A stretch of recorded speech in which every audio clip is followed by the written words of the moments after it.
સુરતના તક્ષશિલા કાંડના તમામ 14 આરોપીઓને શું જામીન મળી ચૂક્યા છે? 22 પરિવારોના ચિરાગ ઓલવાઈ ગયા, પણ આ કેસ હજુ નીચલી કોર્ટથી આગળ કેમ નથી વધ્યો? ઘટના પછી ફાયર વિભાગે સુવિધાઓ તો વધારી દીધી, પણ જે પરિવારોના ચિરાગ ઓલવાઈ ગયા તેમની 7 વર્ષની પીડાનો હિસાબ કોણ આપશે? નમસ્કાર દર્શક મિત્રો, @ગુજરાતમાં આપનું સ્વાગત છે. 7 વર્ષથી અમે અમારા બાળકોને ન્યાય મળે તે માટે સતત ઝઝૂમી રહ્યા છીએ. નાણાકીય રીતે અમે બધા બરબાદ થઈ ગયા છીએ, પણ ન્યાય ક્યારે મળશે તેની કોઈ ખાતરી નથી. આ વેદનાસભર શબ્દો સુરતના એક કમનસીબ પિતાના છે, જેમણે મે 2019માં સુરતના એક કોચિંગ ક્લાસીસમાં લાગેલી ભયંકર આગમાં પોતાની દીકરી ગુમાવી હતી. સુરતની એ કાળઝાળ ઘટનાને આજે આખો દેશ તક્ષશિલા કાંડ તરીકે ઓળખે છે. 24 મે 2019ના રોજ બનેલી આ ભયાનક ઘટનાએ સમગ્ર સુરત શહેર અને દેશને હચમચાવી દીધો હતો. તક્ષશિલા આર્કેડ નામની ઇમારતમાં લાગેલી આ ભયાનક આગમાં કુલ 22 નિર્દોષ જીવ હોમાઈ ગયા હતા. મીડિયા અહેવાલોમાંથી પ્રાપ્ત માહિતી મુજબ આ દુર્ઘટના પાછળ શોર્ટ સર્કિટનું કારણ આપવામાં આવ્યું હતું, પરંતુ કોચિંગ સેન્ટરમાં કટોકટીના સમયે બહાર નીકળવા માટેની કોઈ યોગ્ય વ્યવસ્થા ન હોવાને કારણે જાનહાનિનું પ્રમાણ વધી ગયું હતું. આ ભયાનક અગ્નિકાંડની યાદમાં હતભાગી બાળકોના વાલીઓ અને શહેરના નાગરિકો દર વર્ષે 24 મેના દિવસે એકત્રિત થઈને પ્રાર્થના સભા યોજે છે, તેમ અહેવાલોમાં જાણવા મળેલ છે. આ ઘટનાએ શહેરની રહેણાંક તેમજ કોમર્શિયલ ઇમારતોમાં ફાયર સેફટીની કથળેલી વ્યવસ્થા સામે સવાલો ઉભા કર્યા હતા. જો કે 22 બાળકોના પરિવારો ન્યાય માટે સતત સંઘર્ષ કરી રહ્યા છે, જ્યારે આ કેસ હજુ નીચલી કોર્ટથી આગળ ચાલ્યો નથી. તક્ષશિલા અગ્નિકાંડમાં કોર્ટના ધક્કા ખાવા પીડિત પરિવારો માટે બહુ પીડાદાયક અને આર્થિક રીતે નીચોવી નાખનારા સાબિત થયા છે. મીડિયા અહેવાલોમાંથી જાણવા મળેલ છે કે આ ઘટનામાં પોતાની પુત્રી ગુમાવનારા એક પિતાએ ભારે હૈયે જણાવ્યું હતું કે અમારી સાથે જે થયું તેવી ઘટનાઓ દેશમાં દરરોજ ઘણા લોકો સાથે બની રહી છે, છતાં તંત્ર દ્વારા કોઈ સખત પગલાં લેવાતા નથી. તેથી અમે આ કેસ ફાસ્ટ ટ્રેક કોર્ટમાં ચલાવવામાં આવે તે માટે સુપ્રીમ કોર્ટમાં PIL દાખલ કરી છે, પરંતુ તેનો હજુ સુધી કોઈ નિર્ણય આવ્યો નથી. તેઓ વધુમાં ઉમેરે છે, અમારો કેસ હજુ સેશન્સ કોર્ટમાં જ અટકેલો છે. શરૂઆતના દિવસોમાં વાલીઓને આશ્વાસન આપવામાં આવ્યું હતું કે કોઈ પણ જવાબદાર વ્યક્તિને છોડવામાં નહીં આવે, પરંતુ સમય જતાં બધાએ ટેકો આપવાનું બંધ કરી દીધું.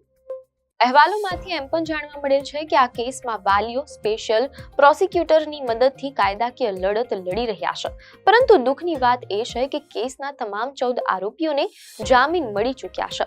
અહેવાલોમાંથી એમ પણ જાણવા મળેલ છે કે આ 14 આરોપીઓમાંથી 8 સરકારી અધિકારીઓ હતા અને 6 બિલ્ડર તથા કોચિંગ સેન્ટર સાથે સંકળાયેલા લોકો હતા. આરોપીઓમાં બિલ્ડિંગના સંચાલન કરતા 4 માલિકો અને કોચિંગ સેન્ટરના માલિકનો સમાવેશ થાય છે. આખી સ્થિતિ અંગે એક વાલીએ ભારે આક્રોશ સાથે કહ્યું કે આ કેસના બધા જ આરોપીઓ અત્યારે જામીન પર મુક્ત થઈ ગયા છે અને તેમાંથી એકાદ આરોપીનું તો મૃત્યુ પણ થઈ ગયું છે.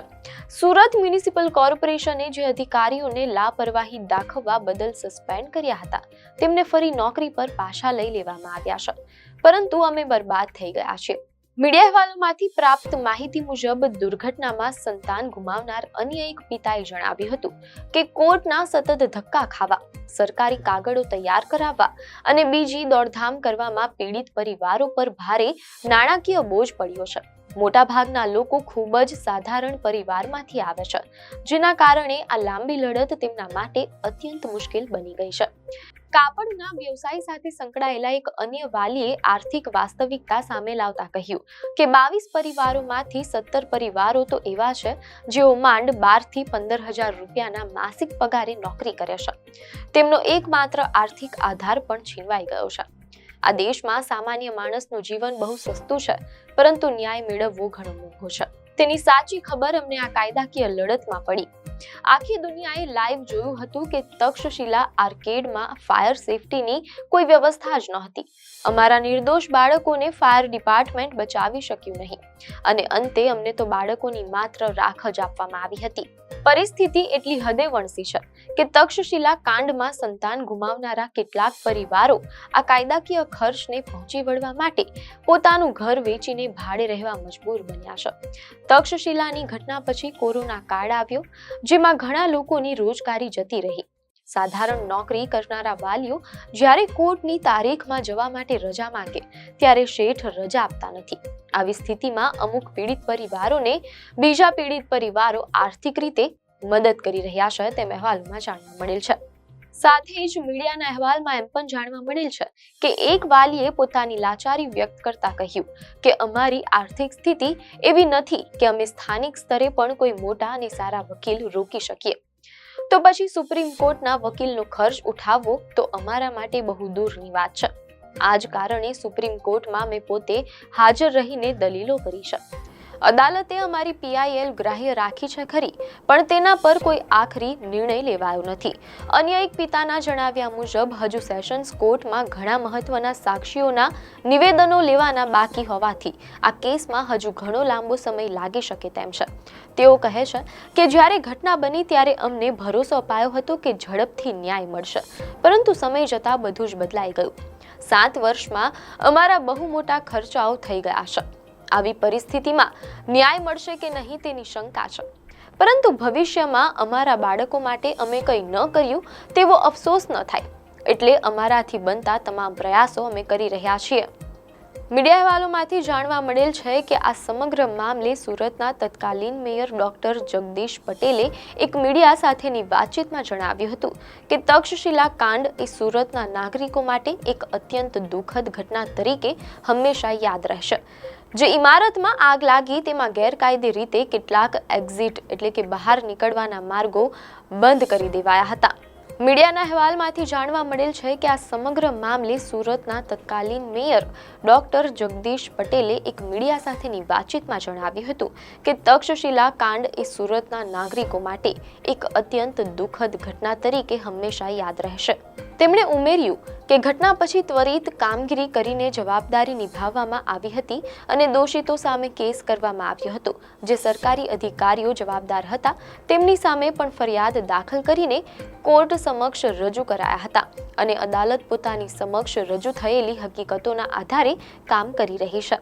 મીડિયાના અહેવાલમાંથી એમ પણ જાણવા મળેલ છે કે સુરતના ડેપ્યુટી ચીફ ફાયર ઓફિસરે જણાવ્યું કે જ્યારે તક્ષશિલા આર્કેડની ઘટના બની ત્યારે શહેરમાં માત્ર 12 થી 13 ફાયર સ્ટેશનો હતા, જેની સંખ્યા હવે વધારીને 25 કરવામાં આવી છે.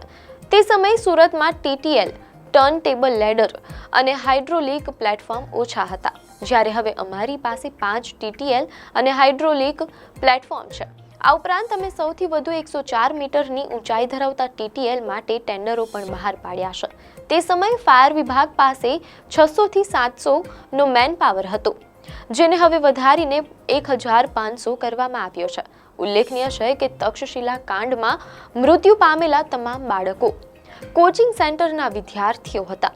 આગ લાગી ત્યારે મોટા ભાગના બાળકો શ્વાસ રૂંધાવાના કારણે મૃત્યુ પામ્યા હતા. આ આખી ઘટના અને 7 વર્ષનો લાંબો સમયગાળો એ વાતની સાક્ષી પૂરે છે કે પીડિત પરિવારો માટે ન્યાયની આ રાહ કેટલી લાંબી અને આકરી સાબિત થઈ રહી છે અને સામાન્ય પરિવારોનો આ સંઘર્ષ આજે પણ ચાલુ છે. આપને માહિતી સારી લાગી હોય તો વિડીયોને લાઈક અને શેર કરજો, ચેનલને સબસ્ક્રાઇબ કરજો.